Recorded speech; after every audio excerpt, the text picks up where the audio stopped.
Hey, what's going on, everybody? I am Pruitt. Hope you're doing well. I'm unbelievable as always.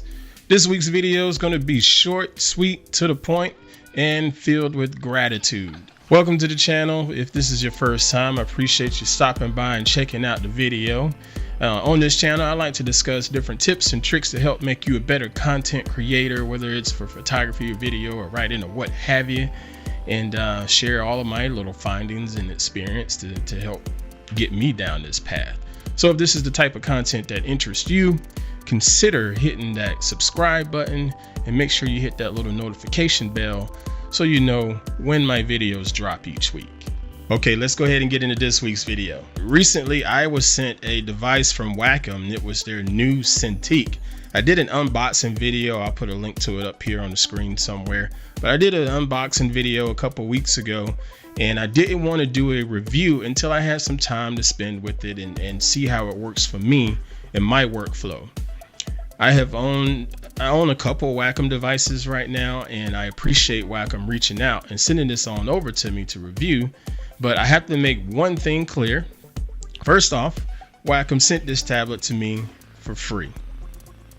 Full disclaimer, they sent it to me for free. Anything that you're going to hear in this video will be of my own opinion and not influenced by Wacom or anything like that. So, disclaimer is out the way. All right, next up. They sent this device over to me to try it out, and my plan was to give it a review and write up said review over on techrepublic.com because I'm a content creator. And I already put that review out, so I'll put a link to that article down below in the video description.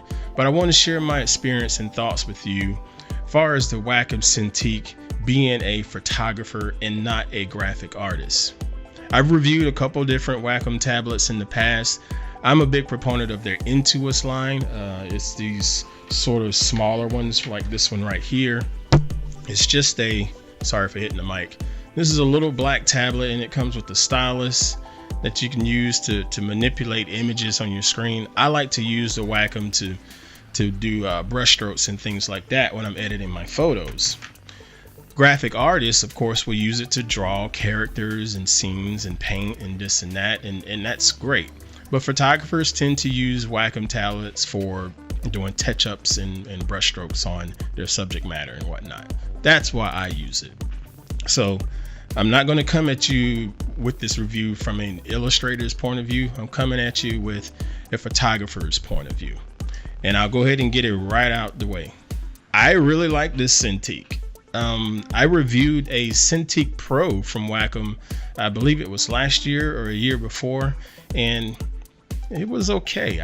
It's for my workflow. I thought it was okay. I could see why illustrators would enjoy using a Cintiq Pro, but for what I do in my day-to-day photography world, it was just okay. The Cintiq, on the other hand, this is the entry-level tablet from Wacom to get you into their Cintiq family. So you don't get the Cintiq Pro features, but you still get Cintiq quality, if you will. Did I say that right? With the Cintiq Pro, you get some different features that you're not going to get on the regular Cintiq. It must be known that the Cintiq is what Wacom is considering their entry-level pen display tablet. The difference between the Intuos tablet that I have and this Cintiq line is the Cintiq lights up and you can use it as an additional monitor. See, if you look at it right here on my desk, it's pretty much mirroring this monitor right here. So essentially it is an additional monitor, but you can actually draw on it, write on it, if you will, to help out with your creative work. They have other tablets out there that are full-fledged computing devices. This is not it. This is a straight up display. Now, the Cintiq Pro versus the Cintiq, there's some differences. This version here, it only has an HD screen. The Cintiq Pro has a UHD screen, so you get a little more resolution. But for what I do, I think this HD screen works perfectly fine. Okay. The Cintiq Pro has a touch screen interface. This one does not. Totally fine. I don't need all of that because I use keyboard shortcuts when I need to zoom in and out and things like that inside of Photoshop or Lightroom. that I'm already used to doing those shortcuts while using my regular Intuos Wacom tablet. What I like about this is the size of it is just right. It fits on my desk quite comfortably.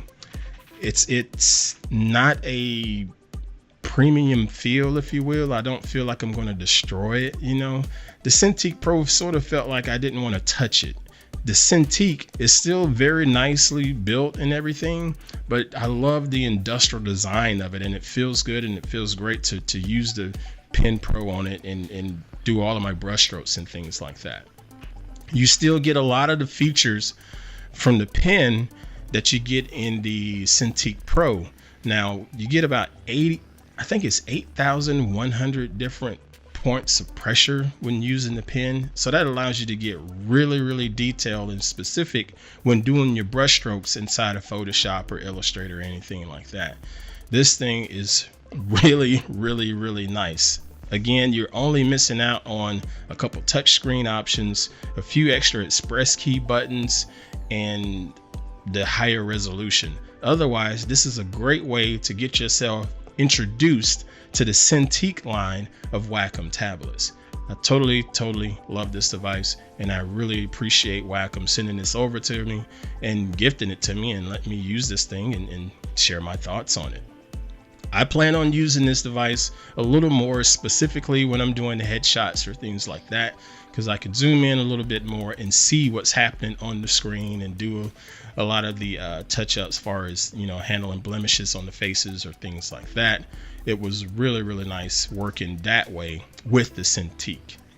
You can get the Cintiq for $649, I believe, over on the website, and that gives you the pen. It does not give you the stand. There's an additional stand that you can buy to make it stand up a little bit more than the 15-20 degrees that is sitting right now on the desk, but that's totally up to you. I think that costs about $80 additional. I may consider getting that, doubt it, but it will cross my mind again, I'm sure. But that's it. That is the Wacom Cintiq, not the Cintiq Pro, just the Cintiq, and how it works for me as a photographer, not an illustrator. I think this device is outstanding and a good way to get yourself introduced into the Cintiq line from Wacom. Thank you again for watching this video. If you have any other questions, feel free to ask them below in the comments section, or just tag me over on Twitter, and I'll try to answer all the questions that I can. I appreciate you watching and giving me all of your continued support. And hit the like, share, subscribe button to pass this video on to others that just may be interested. With that said, hope y'all have a good day, good week. Get on out there, create and dominate. Let's get some good content out there. Y'all take care.